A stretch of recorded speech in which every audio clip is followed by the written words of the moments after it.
Il existe une façon de cultiver des plantes que l'industrie de la jardinerie préférerait que vous ne connaissiez pas. Sans terre, sans pot à drainage spécial, sans engrais compliqués, sans moucheron de l'humidité, seulement de l'eau. Ça semble trop simple pour être vrai, et pourtant, vos grands-mères le faisaient dans des bocaux en verre posés sur le rebord de la fenêtre de cuisine, des décennies avant que les substrats spéciaux et les humidimètres électroniques n'existent. Et la science moderne confirme ce qu'elle savait déjà. Il existe des plantes qui non seulement survivent dans l'eau, mais qui y prospèrent mieux que dans la terre. Aujourd'hui, je vais vous en montrer 20. Des plantes que vous pouvez cultiver dans un verre, un bocal, une bouteille recyclée. Des plantes qui vous donneront un feuillage luxuriant sans le désordre et la complexité de la culture traditionnelle. Du spectaculaire à l'absolument incroyable. Restez jusqu'à la fin, parce que le numéro 9 de cette liste produit des racines si rapidement que vous pouvez littéralement les voir pousser en temps réel. On parle de racines visibles en 24 heures. Et le numéro 20, vous pouvez le démarrer avec quelque chose que vous avez très probablement dans votre cuisine en ce moment, sans rien acheter, et il vous donnera des lianes qui peuvent remplir une fenêtre entière. Abonnez-vous à Racines d'Avenir, parce que chaque semaine, nous explorons des façons de cultiver la beauté à la maison sans vous compliquer la vie. Nous croyons que les meilleures solutions sont souvent les plus simples, et cette vidéo va vous le prouver. Voici donc les 20 plantes d'intérieur qui prospèrent uniquement dans l'eau, classées de l'impressionnant à l'absolument incroyable. Numéro 1.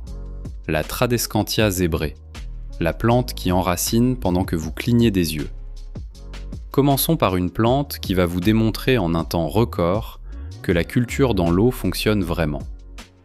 La Tradescantia zébrée, aussi appelée plante zèbre ou plante argentée, produit des tiges retombantes couvertes de feuilles rayées argent et violet, avec un revers violet intense qui crée un contraste spectaculaire.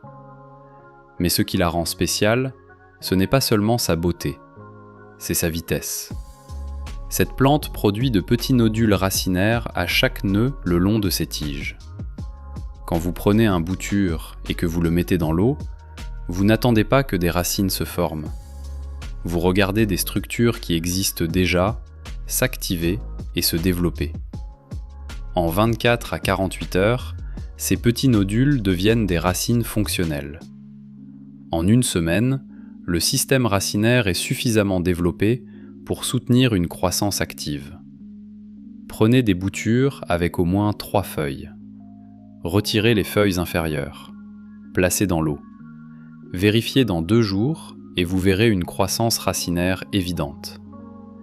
Les études sur les espèces de Tradescantia montrent qu'elles sont extrêmement adaptables et vigoureuses, ce qui explique pourquoi la transition vers la culture dans l'eau se fait pratiquement sans période de stress.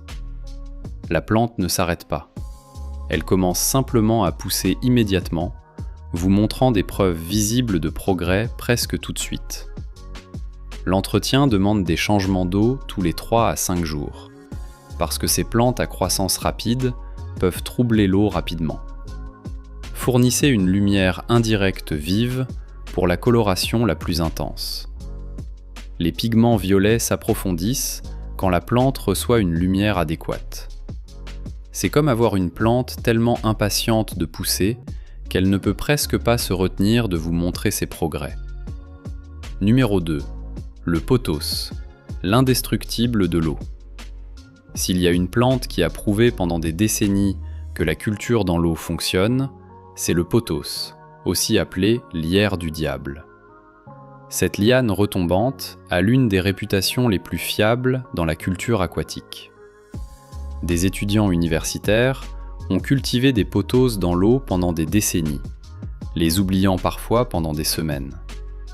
Et ces plantes continuaient simplement à prospérer. On l'appelle le lierre du diable parce qu'il semble presque impossible à tuer, même avec de la négligence. L'Epipremnum aureum pousse avec enthousiasme dans presque toutes les conditions de lumière, produisant de longues lianes en cascade avec des feuilles en forme de cœur qui peuvent être vert-unies, panachées de blanc ou tachetées de jaune doré. Ce qui rend cette plante spéciale, c'est à quel point elle s'adapte puissamment à la culture dans l'eau. Prenez un bouture avec quelques feuilles et au moins un nœud. Mettez-le dans un verre d'eau et en 1 semaine, vous verrez des racines se former. En 1 mois, vous aurez un système racinaire si développé qu'il ressemble à une forêt sous-marine. Le pothos développe des racines aquatiques spécialisées qui sont différentes des racines terrestres. Ces racines sont parfaitement adaptées pour absorber l'oxygène et les nutriments directement de l'eau. L'utilisation est simple. Un bouture dans un bocal d'eau du robinet. Changez l'eau toutes les 1 à 2 semaines pour la maintenir fraîche et oxygénée. C'est tout. Pas de terre à arroser, pas de drainage à surveiller, pas de désordre. C'est la plante d'entrée dans la culture aquatique, celle qui montre aux gens à quel point c'est facile, depuis toujours. Numéro 3. Le philodendron cœur. La plante qui vous montre ses racines grandir, jour après jour. Les philodendrons, particulièrement les variétés à feuilles en forme de cœur, c'est là où la culture dans l'eau devient magnifiquement simple. Ces plantes d'intérieur classiques, aux feuilles brillantes en forme de cœur, poussent dans l'eau sur le rebord des fenêtres de cuisine depuis le temps de votre arrière-grand-mère. Et pour de bonnes raisons. Elles enracinent plus vite et poussent plus fiablement dans l'eau que presque n'importe quelle autre plante tropicale. Le philodendron Ederaceum produit des lianes retombantes couvertes de ces feuilles distinctives en forme de cœur qui peuvent varier du vert profond au bronze en passant par des motifs panachés. Prenez un bouture avec quelques feuilles et un nœud. Placez-le dans l'eau et en quelques jours, vous verrez des nodules racinaires se former. En 2 semaines, vous aurez un système racinaire en développement. En 1 mois, de nouvelles feuilles se déploient. La recherche moderne sur la culture hydroponique confirme ce que des générations d'amateurs de plantes ont observé. Les philodendrons développent des systèmes racinaires aquatiques robustes qui peuvent soutenir la plante indéfiniment. Ce ne sont pas des racines temporaires qui attendent d'être plantées dans la terre. Ce sont des racines permanentes et fonctionnelles, parfaitement adaptées à la vie aquatique. L'approche traditionnelle utilise un récipient en verre transparent pour que vous puissiez surveiller la santé des racines et la qualité de l'eau. Changez l'eau chaque semaine pour la maintenir oxygénée et exempte d'algues. Placez dans une lumière indirecte vive.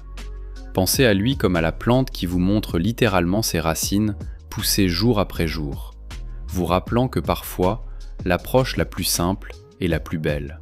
Numéro 4. Le bambou chanceux, la sculpture vivante qui se maintient seule. Le bambou chanceux pourrait bien être la plante de culture aquatique par excellence. Et voici le rebondissement. Ce n'est pas du bambou du tout. Cette plante aux tiges segmentées et aux touffes de feuilles est cultivée dans l'eau dans les maisons et les commerces asiatiques depuis des siècles, spécifiquement pour sa signification symbolique de bonne fortune et de prospérité. Et elle ne demande rien de plus que de l'eau pour prospérer.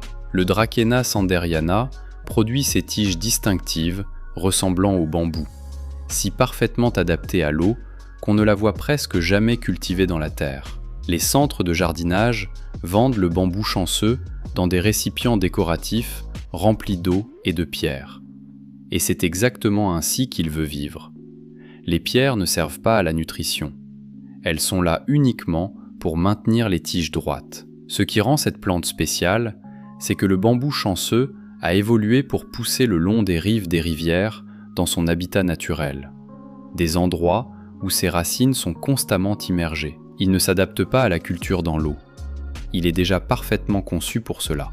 Les tiges peuvent vivre pendant des années dans le même récipient d'eau, produisant continuellement de nouvelles feuilles et même grandissant avec le temps. Vous maintenez le bambou chanceux en gardant le niveau d'eau constant, couvrant les racines et environ 2 à 3 cm des tiges.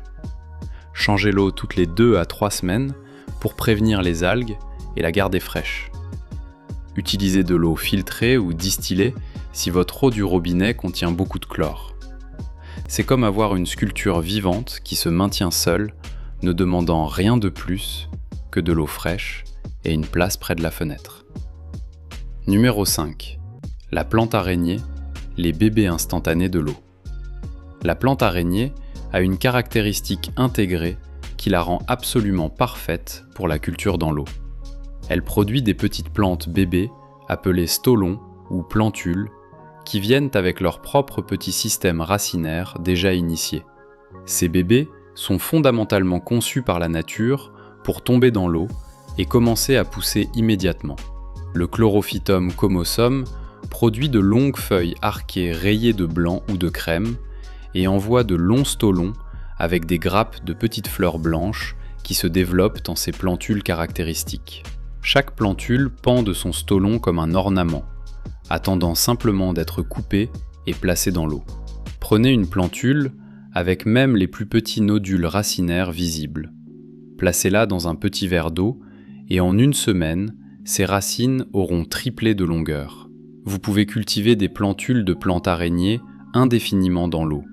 Changez l'eau chaque semaine, fournissez une lumière indirecte vive et regardez-les se développer en plantes de taille adulte qui produiront éventuellement leur propre bébé. C'est comme avoir une plante qui fait tout le travail de propagation pour vous, laissant tomber des bébés dans votre main et vous disant « Tiens, mets ça dans l'eau et regarde ce qui se passe ». La propagation n'a jamais été aussi satisfaisante ni aussi rapide. Numéro 6. Le coléus, l'arc-en-ciel aquatique. Le coléus explose de couleurs dans la culture aquatique.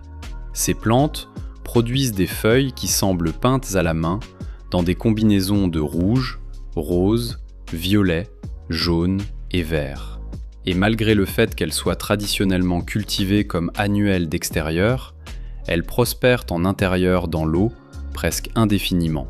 Les espèces de coléus enracinent à une vitesse impressionnante dans l'eau.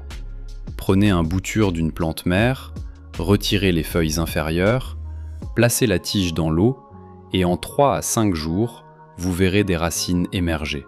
En 2 semaines, vous aurez un système racinaire substantiel. La plante continue de pousser vigoureusement, produisant ses feuilles spectaculaires en continu.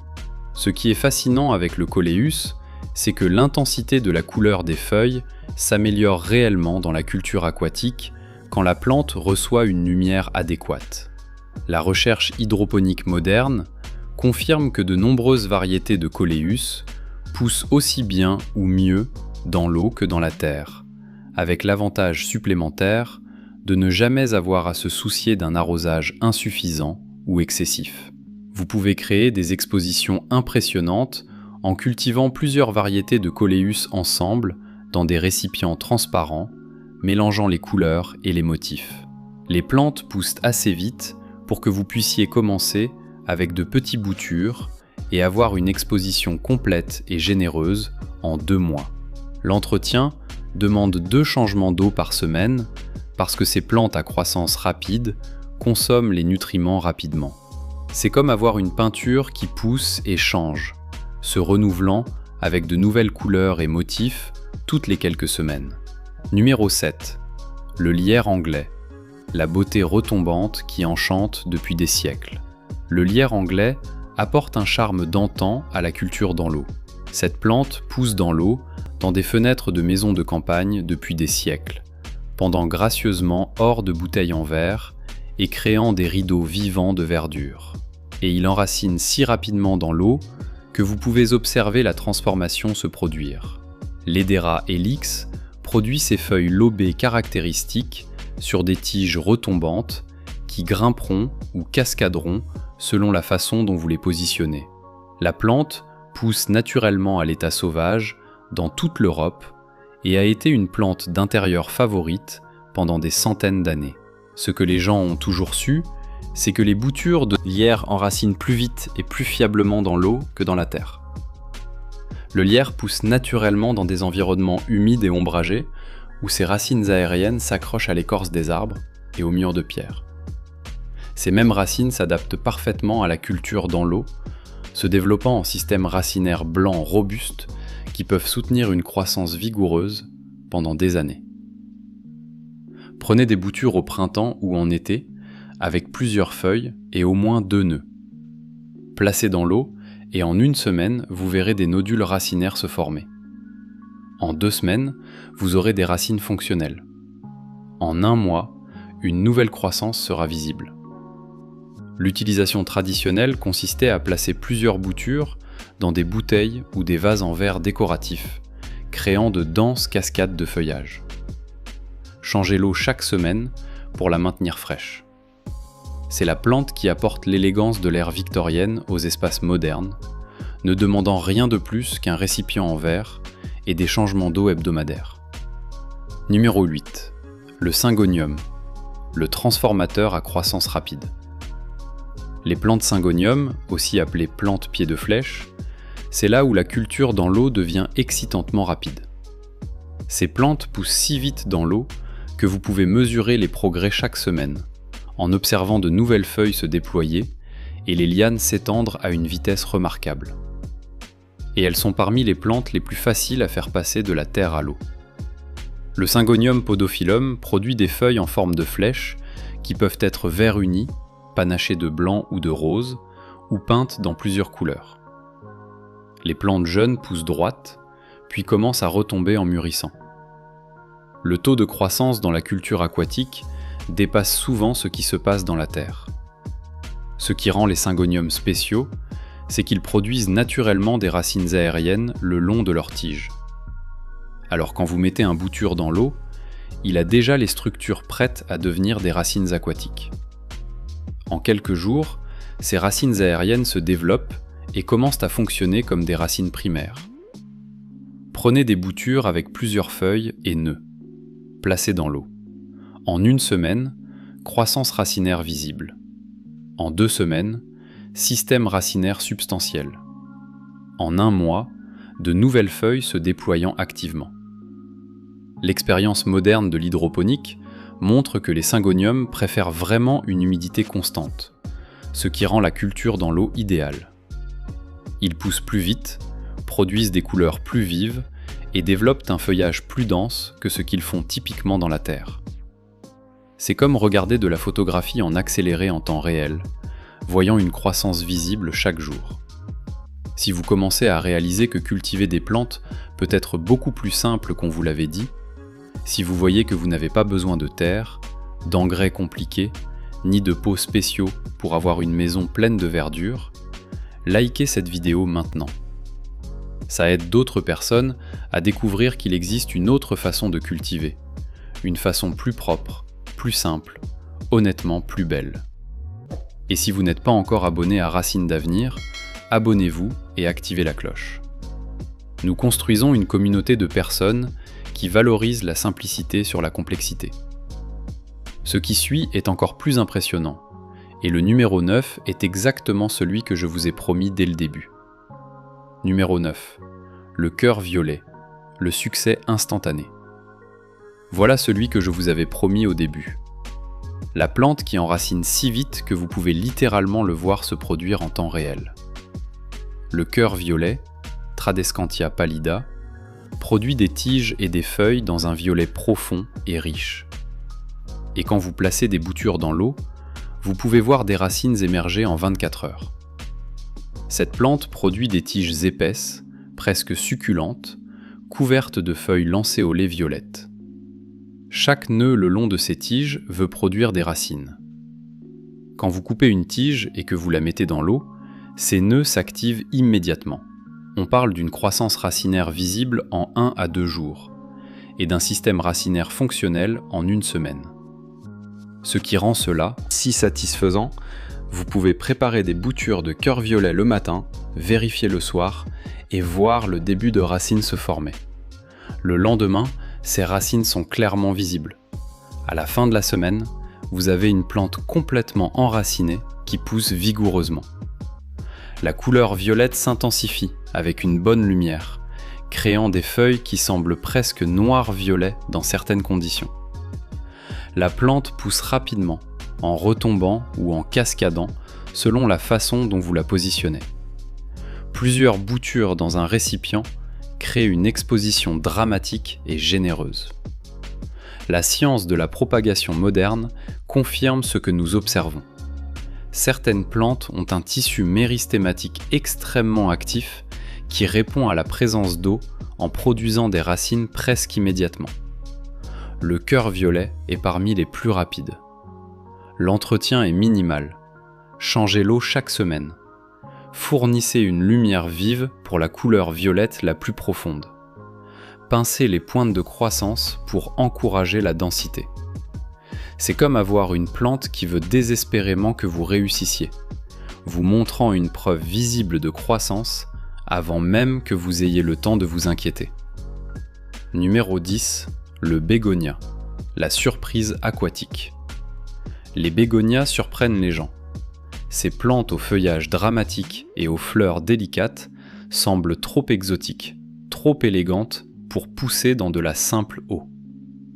Mais les bégonias cannes en particulier s'adaptent magnifiquement à la culture aquatique et peuvent prospérer pendant des années sans toucher la terre.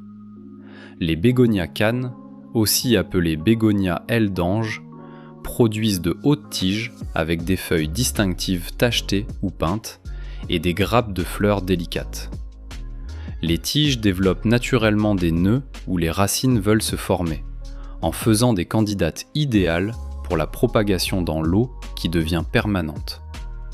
Ce qui fait que ça fonctionne. Les bégonias poussent comme des épiphytes dans leurs habitats natifs, s'accrochant aux branches des arbres et absorbant l'humidité de l'air humide. Cette adaptation à une humidité constante sans racines saturées se traduit parfaitement dans la culture dans l'eau, où les racines obtiennent à la fois de l'humidité et de l'oxygène. Prenez un bouture de tige avec plusieurs feuilles. Retirez les feuilles inférieures et placez dans l'eau. En 1 semaine, les racines commencent à se former. En 3 semaines, vous avez un système racinaire fonctionnel. La plante continue de pousser, produisant de nouvelles feuilles et même fleurissant dans l'eau si elle reçoit une lumière adéquate. Certains bégonias atteignent 60 cm de haut dans la culture aquatique, produisant des cascades de feuilles et de fleurs. C'est la plante qui prouve que la culture dans l'eau peut soutenir une beauté genuinement exotique. Numéro 11, l'aglaonema, la vitraille vivant du salon. Les aglaonema, c'est là où la culture dans l'eau devient visuellement impressionnante. Ces plantes produisent des feuilles peintes avec des motifs d'argent, de rose, de rouge et de crème qui ressemblent à de l'art abstrait. Et malgré le fait d'être des plantes tropicales qui poussent typiquement dans la terre, elles s'adaptent remarquablement bien à la culture aquatique. Les espèces d'aglaonema sont des plantes d'intérieur populaires depuis l'ère victorienne, appréciées pour leur tolérance à la faible lumière et à la négligence. Cette même résilience qui les fait survivre dans les coins sombres les rend aussi étonnamment adaptables à la culture dans l'eau.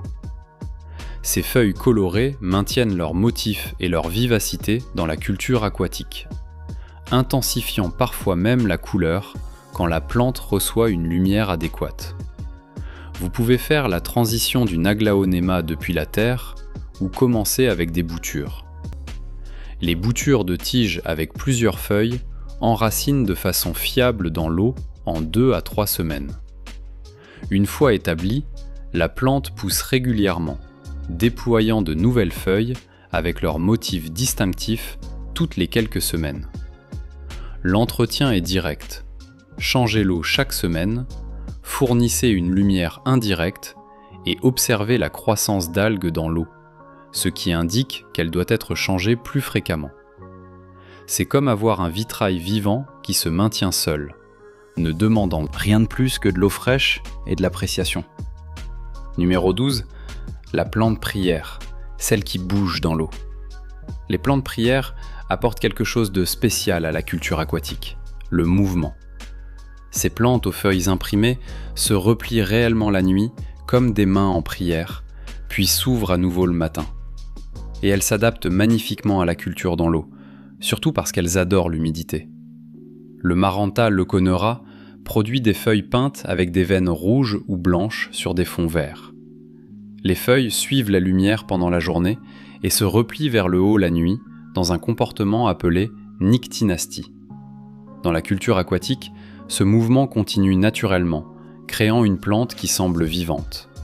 La plante prière pousse naturellement dans les forêts tropicales, dans des zones à haute humidité, avec une terre constamment humide. La culture dans l'eau fournit cette humidité parfaite.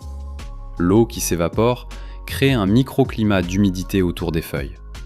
Prenez des boutures avec au moins 2 feuilles et plusieurs nœuds.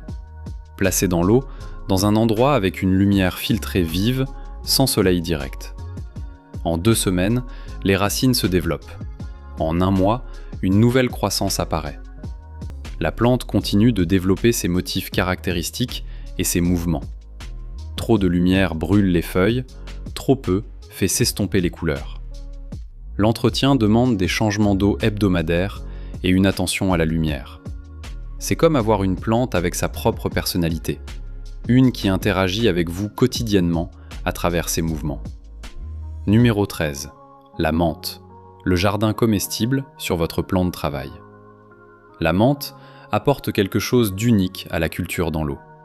Vous pouvez la manger. Cette herbe de cuisine pousse plus vite et plus vigoureusement dans l'eau que dans presque n'importe quel autre endroit. Et vous pouvez maintenir un approvisionnement continu de menthe fraîche qui pousse sur votre plan de travail de cuisine toute l'année. Les espèces de mentha, qu'il s'agisse de menthe verte, de menthe poivrée, de menthe chocolat ou d'innombrables autres variétés, enracinent à une vitesse remarquable dans l'eau. Prenez des boutures de plants établis. Retirez les feuilles inférieures, placez dans l'eau et en quelques jours, vous aurez des racines. En 2 semaines, vous aurez suffisamment de nouvelles croissances pour commencer à récolter. Ce qui rend la menthe spéciale dans la culture aquatique, c'est qu'elle pousse si vigoureusement que vous pouvez récolter des feuilles régulièrement sans endommager la plante. Coupez ce dont vous avez besoin pour le thé, la cuisine ou les cocktails, et la plante répond en produisant encore plus de croissance. C'est un jardin d'herbes qui se renouvelle lui-même dans un bocal en verre. La jardinerie traditionnelle d'herbes a des problèmes avec la menthe parce qu'elle se répand agressivement dans la terre, envahissant les jardins. Dans la culture aquatique, cette vigueur est parfaitement contenue tout en vous donnant des récoltes abondantes. Sans terre, pas de désordre. L'eau garde les feuilles propres et fraîches. Vous pouvez cultiver plusieurs variétés de menthe ensemble ou séparément, créant une collection de saveurs. Changez l'eau 2 fois par semaine parce que la menthe pousse vite et consomme rapidement les nutriments. Fournissez une lumière vive, idéalement près d'une fenêtre ensoleillée.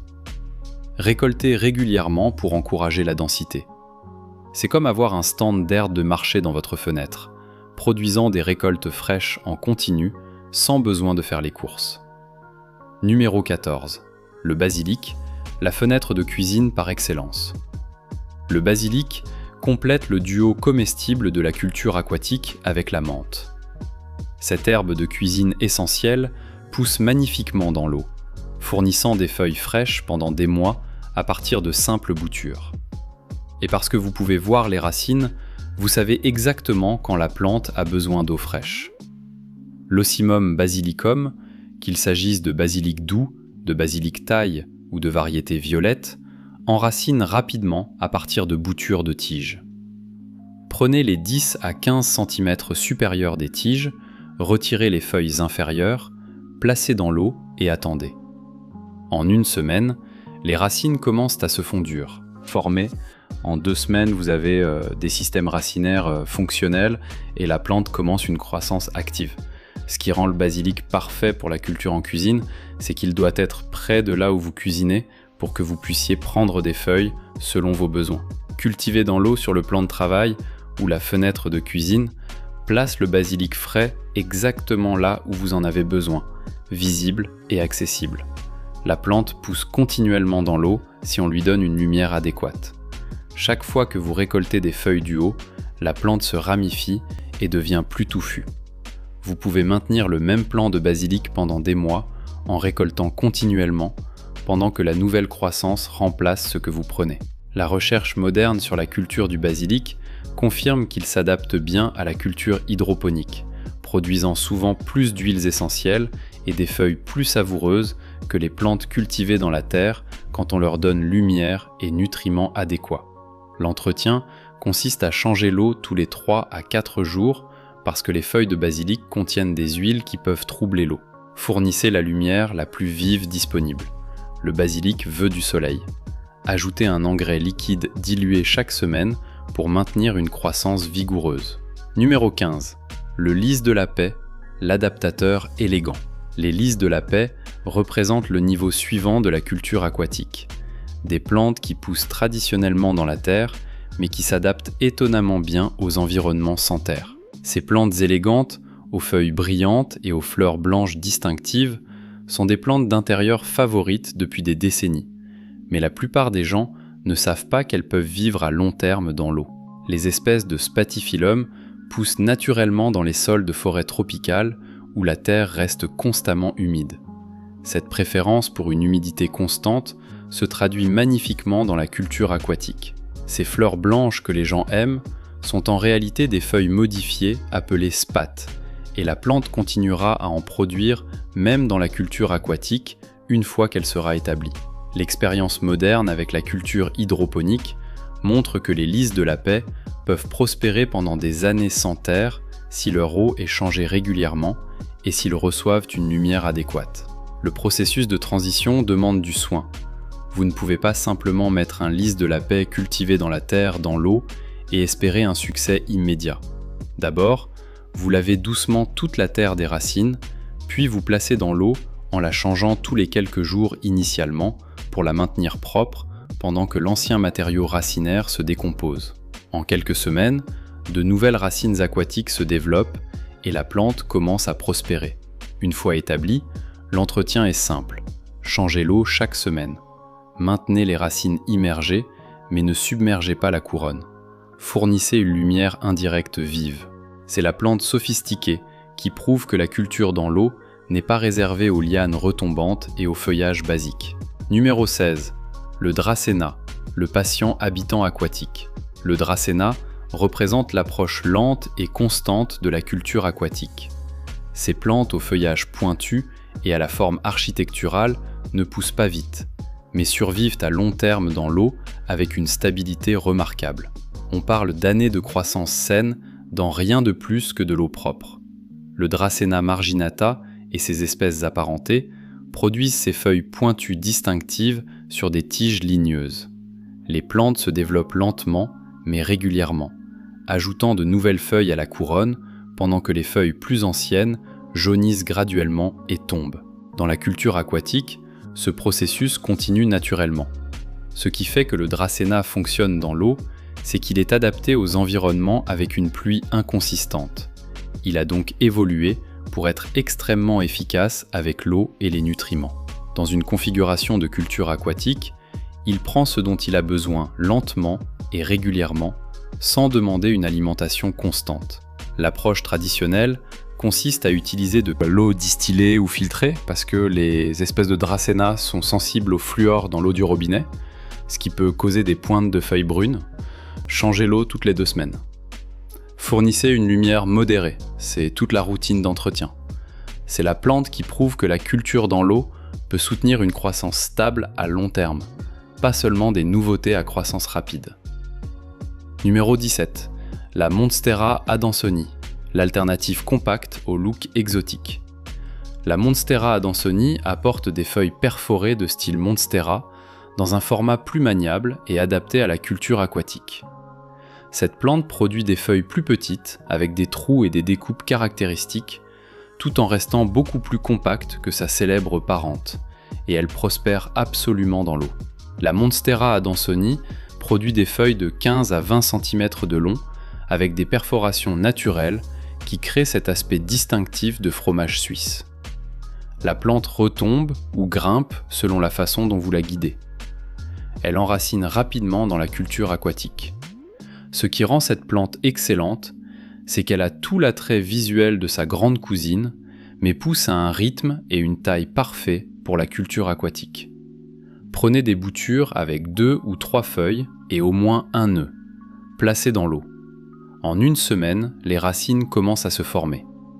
En 3 semaines, des systèmes racinaires substantiels se développent.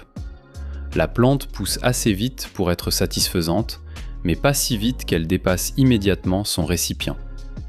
La recherche sur les espèces de Monstera montre qu'elles poussent naturellement comme des épiphytes, ce qui signifie qu'elles sont déjà adaptées à obtenir de l'eau et des nutriments de sources autres que la terre traditionnelle. La culture aquatique imite simplement leurs conditions de croissance naturelles. L'entretien comprend des changements d'eau hebdomadaires avec un engrais liquide dilué ajouté à chaque autre changement. Fournissez une lumière indirecte vive pour une meilleure croissance et fenestration des feuilles. Numéro 18. Le Dieffenbachia, le transformateur audacieux. Le Dieffenbachia produit certains des motifs de feuillage les plus audacieux de toutes les plantes d'intérieur. Ses grandes feuilles peintes avec des motifs blanc crème et des taches ont l'air tropical et dramatique. Et les tiges coupées de plantes matures s'adaptent magnifiquement à la culture aquatique. Les espèces de Dieffenbachia poussent comme des plantes à tiges épaisses qui perdent naturellement les feuilles inférieures en vieillissant, laissant des tiges nues sous les touffes de feuilles au sommet. Ces tiges nues sont parfaites pour la culture dans l'eau. Coupez-les en sections avec plusieurs nœuds. Placez dans l'eau et elles développent à la fois des racines en bas et de nouvelles pousses en haut. Ce qui est remarquable, c'est que vous pouvez prendre ce qui ressemble à un bâton mort, une section de tige sans feuilles, et en 2 semaines, il aura des racines dans l'eau et de nouveaux bourgeons qui percent du sommet. En 1 mois, vous aurez une plante en développement avec de nouvelles feuilles qui se déploient. La transformation semble presque miraculeuse. L'expérience moderne montre que le Dieffenbachia préfère vraiment une humidité constante et souffre des cycles mouillés-secs courants avec la culture en pot. Dans l'eau, où l'humidité est constante, les plantes prospèrent avec moins de problèmes. Commencez avec des sections de tiges de 10 à 15 cm de long. Placez dans l'eau avec au moins un nœud immergé. Changez l'eau chaque semaine. Fournissez une lumière indirecte vive. C'est comme donner une seconde vie à de vieilles plantes, transformant ce qui semblait du gaspillage en de beaux spécimens nouveaux. Numéro 19. La Monstera deliciosa, la plante d'éclaration dans l'eau. Nous entrons maintenant dans un territoire vraiment impressionnant. La Monstera, ces plantes aux feuilles massives que tout le monde reconnaît des magazines de design, peut réellement vivre à long terme dans l'eau. On ne parle pas de petits boutures, on parle de plantes substantielles avec ses feuilles divisées caractéristiques. La Monstera deliciosa produit ces feuilles iconiques perforées qui peuvent s'étaler sur 60 cm dans les plantes matures. La plante développe naturellement d'épaisses racines aériennes, ce qui la rend si étonnamment bien adaptée à la culture aquatique. Ces racines aériennes se transforment en puissantes racines aquatiques. Prenez un bouture qui comprend au moins une feuille et une racine aérienne. Placez dans un grand récipient d'eau. Ce sont des plantes substantielles qui ont besoin de récipients substantiels. En quelques semaines, la racine aérienne existante s'adapte à l'eau et de nouvelles racines aquatiques se développent à partir des nœuds le long de la tige. La clé est d'ajouter un engrais liquide à l'eau toutes les 2 semaines, parce que les plantes de cette taille ont besoin de nutriments que l'eau simple ne peut pas fournir. Changez l'eau chaque semaine et remplissez au besoin entre les changements. La plante continuera à produire de nouvelles feuilles, et si vous avez de la chance avec la lumière et les nutriments, ces nouvelles feuilles développeront les découpures et les trous caractéristiques. La recherche sur la culture hydroponique confirme que les espèces de Monstera peuvent prospérer indéfiniment sans terre si elles reçoivent des nutriments adéquats. C'est la plante qui prouve que la culture dans l'eau peut soutenir de véritables pièces d'exposition, pas seulement de petits boutures et des lianes retombantes. Numéro 20. La patate douce en liane, la magie simple de la cuisine. Et nous voilà au numéro 20, celui que j'ai gardé pour la fin, parce qu'il représente tout ce dont nous avons parlé aujourd'hui.